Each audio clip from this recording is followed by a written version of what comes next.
שלום, היום אנחנו נסביר איך להתפלל את תפילת קדושה.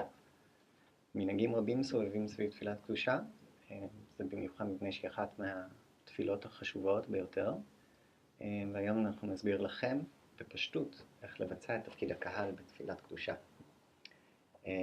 אתם רואים פה את תפילת קדושה, החלקים של החזן מסומנים בשחור, והחלקים שאליהם חוזר הקהל, שזה אתם, מופיעים באדום. כשהחזן מתחיל את התפילה, צריך לעמוד בעמידת רגל ישרה. אתם אמורים לראות פה תמונה של זה.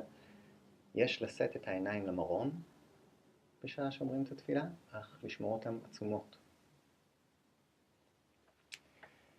המקור של תפילת קדושה מישעיהו, שם כתוב, שרפים עומדים ממעלו, 6 כנפיים, 6 כנפיים לאחד, ב2 יכסה פניו, וב2 יכסה רגליו, וב2 יעופף. וקרא זה אל זה ואמר, קדוש קדוש קדוש, אדוני צבאות, מלוך כל הארץ כבודו. מכאן באה תנועת האפיפה, שאולי ראיתם בבתי כנסת, אתם עכשיו תוכלו לראות אותה פה על המסך. בשעה שאומרים קדוש קדוש קדוש, וכן בברוך כבוד אדוני ממקומו, ובהמלוך יעוף על רגליו.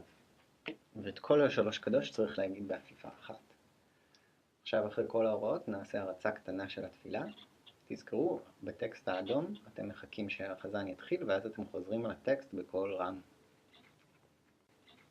נקדישך ונעריצך, כנועם שיח סוד שורפי קודש המשמשים לך קדושה, וכן כתוב על יד נביאך וקרא זה אל זה ואמר, קדוש קדוש קדוש אדוני צבאות, מלוך כל הארץ כבודו, לעומתם משבחים ואומרים, ברוך כבוד אדוני ממקומו, ובדברי קודשך כתוב לאמור, מלוך אדוני לעולם מלך ציון לדור ודור, הללויה.